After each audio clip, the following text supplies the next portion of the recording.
আগৰ ভিডিঅ'টিত মই কৈছিলোঁ যে নেক্সট ভিডিঅ'ত ককা আৰু আইতাক দেখুৱাম সো এয়াই হৈছে দৰা কইনা মানে মোৰ সম্পৰ্কীয় ককাহে হয় দেই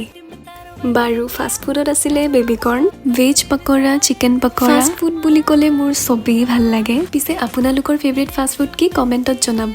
তাৰ পিছত খালো কফি আৰু পপৰিচা মেইন কোৰ্সটো মই ভালকে খাব নোৱাৰিম হেতু জানোৱে সেইবাবে মই ফাষ্ট ফুডটো ভালকে খাই ললো মেইন কোৰ্সটো বহুত আইটেমছ আছিলে বাছি বাছি লোৱাৰ পিছতো খাব নোৱাৰিলো বাৰু ইয়াৰে পিছত আহিলে মোৰ favourite part rabri and jalebi বহুত বেছি ভাল পাওঁ মই এণ্ড ইমান টেষ্টি আছিল গুলাব জামুন এণ্ড ৰাবৰিৰ কম্বিনেশ্যনটো বহুত ভাল আছিল মই পিছে দুটাকে খালো দেই মানে এটা মিঠাই খাই আৰু এটা লৈছিলো ঠিকে কিন্তু গোটেইটো খাব নোৱাৰিলো বাৰ লগতো শ্বেয়াৰ কৰিলো পিছত জানেনে আকৌ আইচক্ৰীমো আছিলে কিন্তু পেট একদম ফুল আৰু খাব নোৱাৰি সেইকাৰণে মই ঘৰত লৈ আহিলো বাৰু আজিৰ ভিডিঅ'টো ইমানেই আছিলে আৰু নতুন নতুন ভিডিঅ' আহি আছে সেইবাবে চেনেলটো সাবস্ক্ৰাইব কৰি দিব বাই